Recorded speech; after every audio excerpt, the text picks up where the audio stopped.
Hello साथियों, Neeraj classes 2 में आप सभी का स्वागत है।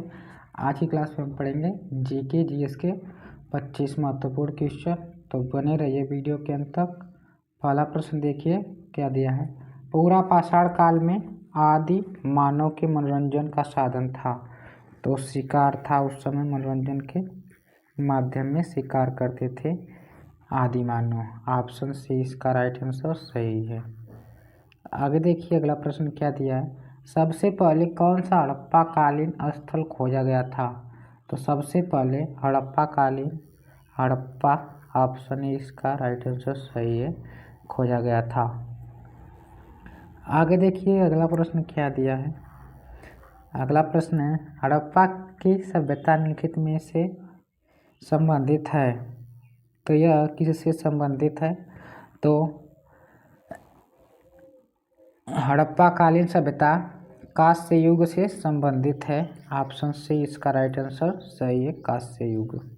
आगे देखिए अगला प्रश्न दिया है। सिंधु घाटी सभ्यता की लिपि क्या थी।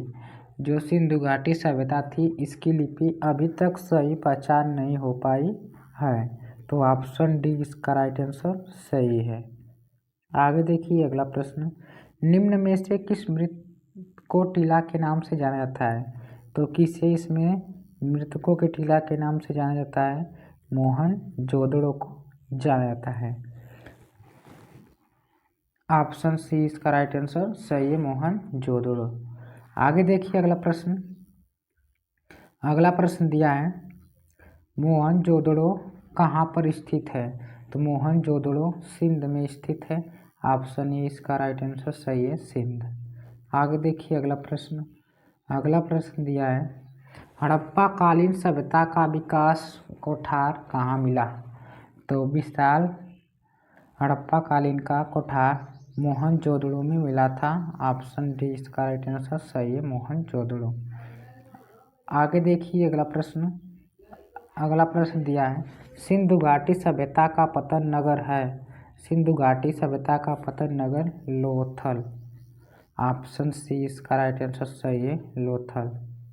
आगे देखिए अगला प्रश्न दिया है। कौन एक हड़प्पा सभ्यता की पूर्वी सीमा का निर्धारण करता है।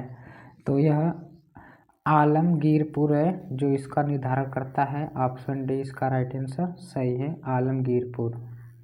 आगे देखिए अगला प्रश्न। हड़प्पा कालीन लोगों को किसकी जानकारी नहीं थी। तो हड़प्पा कालीन लोगों में लोहा की जानकारी नहीं थी। किसकी, लोहा। ऑप्शन ए इसकी राइट आंसर सही है, लोहा। आगे देखिए अगला प्रश्न। सिंधु घाटी सभ्यता का ज्ञान मिलता है। जो सिंधु घाटी सभ्यता है इसका पुरातात्विक उत्खनन के ज्ञान से मिलता है। ऑप्शन डी इसका राइट आंसर सही था। आगे देखिए अगला प्रश्न। मानव द्वारा सर्वप्रथम किस धातु का उपयोग किया गया। तो मानव द्वारा सबसे पहले तांबा का प्रयोग किया गया था। किसका, तांबा। ऑप्शन डी इसका राइट आंसर सही है, तांबा। आगे देखिए अगला प्रश्न दिया है। आर्य लोग भारत में कहाँ से आए थे। जो आर्य लोग थे यह मध्य एशिया से आए थे भारत में। तो ऑप्शन बी इसका राइट आंसर सही है। आगे देखिए अगला प्रश्न। आर्य भारत में किस रूप में आए थे। आर्य जो थे आक्रमणकारी के रूप में आए थे। ऑप्शन बी इसका राइट आंसर सही है, आक्रमणकारी। आगे देखिए अगला प्रश्न। निम्नलिखित में से कौन सा वेद प्राचीन वेद है। इसमें से जो ऋग्वेद है यह सबसे प्राचीन है। ऑप्शन बी इसका राइट आंसर सही है, प्राचीन। आगे देखिए अगला प्रश्न क्या दिया है। अगला प्रश्न दिया है। ऋग्वेद में सबसे पवित्र नदी का जिक्र था। तो इसका आंसर बताइए। अभी जिसने लाइक नहीं किया है वीडियो को तो वीडियो को लाइक करके चैनल को सब्सक्राइब कर लें। तो ऋग्वेद में सबसे पवित्र नदी का जिक्र किसमें है। तो सरस्वती नदी का जिक्र किया जाता है। ऑप्शन डी इसका राइट आंसर सही है, सरस्वती। आगे देखिए अगला प्रश्न। हिंदू विधि पर एक पुस्तक मितिक्षरा किसने लिखी थी। तो यह सरस्वती यह किसके द्वारा लिखी गई थी? तो ज्ञानेश्वर के द्वारा लिखी गई थी। किसके? ज्ञानेश्वर। ऑप्शन बी इसका राइट आंसर सही है, ज्ञानेश्वर। आगे देखिए अगला प्रश्न। अगला प्रश्न दिया है पुराने की कुल संख्या कितनी है? पुराणों की संख्या कुल कितनी है? तो 18। ऑप्शन बी इसका राइट आंसर सही है, 18। आगे देखिए अगला प्रश्न। गायत्री मंत्र का सर्वप्रथम उल्लेख कहाँ मिलता है? तो गायत्री मंत्र का सर्वप्रथम उल्लेख ऋग्वेद में मिलता है।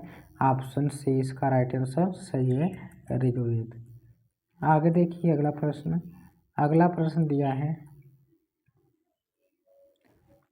वैदिक साहित्य में प्रयुक्त ब्राह्मी शब्द का, ब्राह्मी जो होता है, अर्थ है, इसका कौन सा अर्थ है? तो चावल।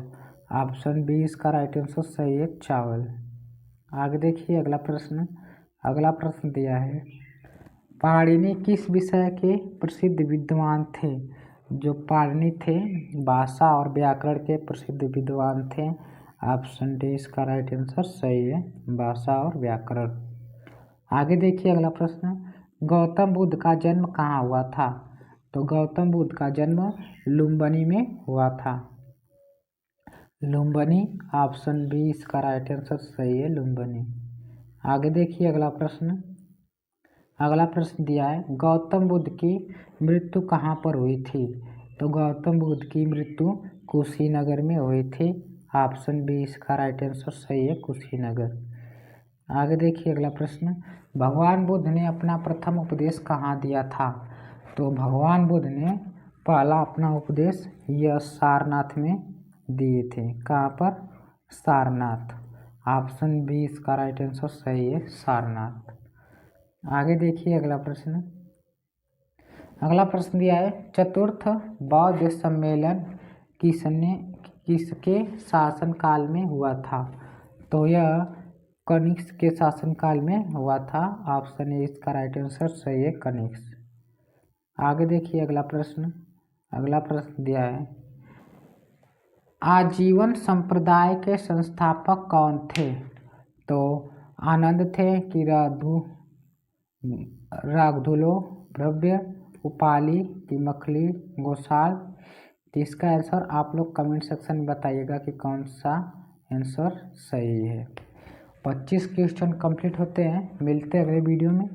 अब जिसने चैनल को सब्सक्राइब नहीं किया है तो चैनल को सब्सक्राइब, लाइक, शेयर जरूर कीजिए। तब तक के लिए धन्यवाद।